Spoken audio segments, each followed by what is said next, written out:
everybody, welcome back to my channel. I hope you all are doing well. In today's video, I am going to the salon to get my tape-ins maintenance. My stylist recommend that I come in and get them shampooed and conditioned and styled around the 3-week mark, and we are beyond the 3-week mark just by a few days.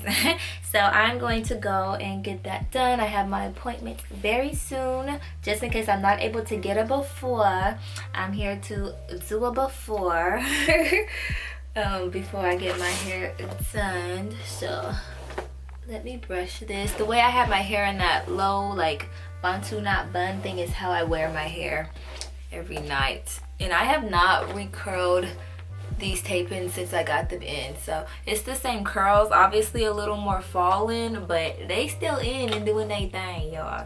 See if I can get up in them roots and show y'all.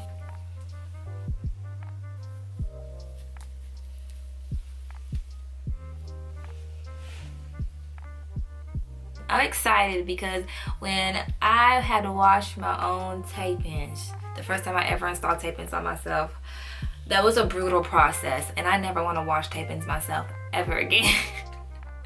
That's how it made me feel because it took so long. So it'll be nice to have somebody professionally do it, properly do it, get it done in a timely manner, because it took me hours just to blow dry. So I am looking forward to this experience.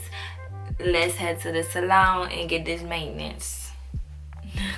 Every time I get my hair done, I'm not gonna say every time, but a lot of times that I've gotten my hair done, it always ends up raining on that day, and I always check the weather beforehand, and it did not say rain when I made this appointment. It said rain tomorrow, but it decided to rain today instead. So I'm gonna just pray that it lightens up by the time my hair is finished, and I'm gonna pray that I can get through this traffic because this is almost standstill.